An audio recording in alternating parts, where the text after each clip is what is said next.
BJP और अमित शाह जी के बयान से अब ये बिल्कुल साफ है कि अरविंद केजरीवाल जी की सरकार गिराने के लिए ये फर्जी सारे केस अरविंद केजरीवाल जी पे लगाए गए थे।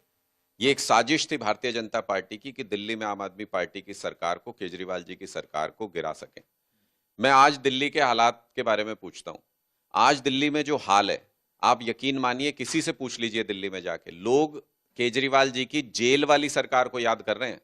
रेखा गुप्ता जी तो जेल में नहीं है, उसके बावजूद प्राइवेट स्कूलों की फीस बढ़ रही है। सारी दिल्ली में सीवर का पानी सड़कों के ऊपर बह रहा है। बसों के अंदर मार्शल नहीं है। क्राइम लगातार बढ़ता जा रहा है। दिल्ली की बिजली के कट लग रहे हैं। दिल्ली में पानी की किल्लत हर कॉलोनी में है, जबकि इतनी बारिश हो रही है। इस सारी चीजों में कहीं पे भी अगर आप देखेंगे, ये क्या चाहते थे? ये चाहते थे उस वक्त अरविंद केजरीवाल जी की सरकार गिरा दो, और अगर इस्तीफा दे देते केजरीवाल जी तो सरकार गिरा देते, और उस वक्त ये हालात हो जाते जो आज हुए हैं दिल्ली में। तो इसका मतलब इससे फर्क नहीं पड़ता है कि आप जेल से सरकार चल रही है या बाहर से सरकार चल रही है। इससे फर्क पड़ता है कि लोगों के काम करने वाली सरकार है या लोगों के काम रोकने वाली सरकार है। ये जो कानून लाने की सरकार तैयारी कर रही है, ये कानून दरअसल लोगों के काम करने वाली सरकारों को गिराने वाला कानून है कि उसको गिरा दो और फिर अपनी तानाशाही से सरकार चलाओ। भारतीय जनता पार्टी खुद ही पूरी तरह से एक्सपोज हो गई है कि केजरीवाल जी की सरकार को गिराने की इन्होंने साजिश की थी, और पूरी दिल्ली के सामने ये खुल करके आ गया है कि जेल से जो केजरीवाल सरकार चला रहे थे वो इनकी सरकार से कहीं ज्यादा बेहतर है, जो आज रेखा गुप्ता जी जेल से बाहर रह के चला रही हैं। लेकिन एक भी काम दिल्ली वालों का हो नहीं पा रहा है।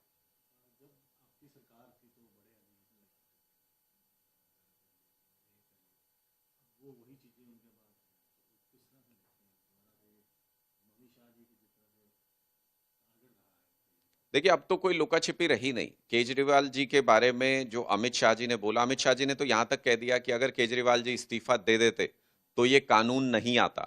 इसका मतलब क्या है? इसका मतलब यह है कि बीजेपी का लक्ष्य ये था कि अरविंद केजरीवाल इस्तीफा दे दें और उनकी सरकार गिरा दें। सारे केस फर्जी हैं, अब इसमें तो कोई दो राय नहीं।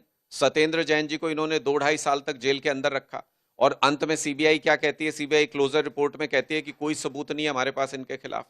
तो इससे साफ समझ में आता है कि ये पूरी की पूरी साजिश और पूरा षड्यंत्र आम आदमी पार्टी की सरकार को, केजरीवाल जी की सरकार को गिराने के लिए किया गया था। और ऐसे ही अगर उस वक्त अरविंद जी इस्तीफा दे देते तो सारे स्टेट्स के अंदर इसी तरह सरकार गिरनी शुरू हो जाती।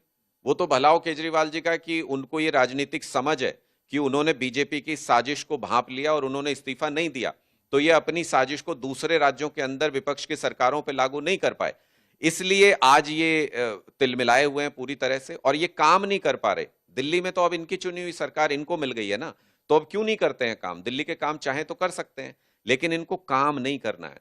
इनको ऐसी साजिश करनी है, ऐसा कानून बनाना है जिससे इनका डंडा चलता रहे, और ये जिसकी चाहे सरकार गिरा दें, जिसको चाहे सीएम बना सके, जिसको चाहे सीएम शिप से हटा सके। ऐसी तानाशाही देश के अंदर ये लागू करना चाहते हैं।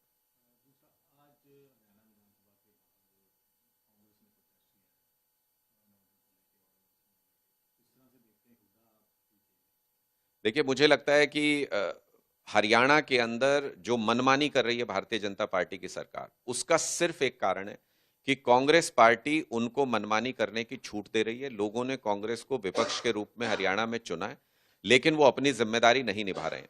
हरियाणा में 35,500 एकड़ जमीन पर बीजेपी की सरकार किसानों से औने पौने दाम पे वो जमीन हथियाना चाहती है और अपने नेताओं की जेबें भरना चाहती है। उस स्कीम के खिलाफ जिसमें गरीब किसान लुट रहा है, कांग्रेस पार्टी के मुंह से चूं तक नहीं निकला। उसके खिलाफ कोई घेराव नहीं, कोई बातचीत नहीं। ऐसे मुद्दों को उठा करके उनके ऊपर चर्चा करती है कांग्रेस, जिसमें भारतीय जनता पार्टी के साथ नूरा कुश्ती हो सके। जो असल मुद्दे हैं, जो किसानों से जुड़ा हुआ मुद्दा है, 35,500 एकड़ जमीन सर्कल रेट पर हथिया कर किसान से और अपने बिजनेसमैन दोस्तों को करोड़पति बनाने की पूरी साजिश भारतीय जनता पार्टी रच रही है। भूपेंद्र हुड्डा जी और कांग्रेस पार्टी इस पूरी साजिश में भारतीय जनता पार्टी के पार्टनर बने हुए हैं। इसके खिलाफ एक शब्द भी नहीं बोलते हैं।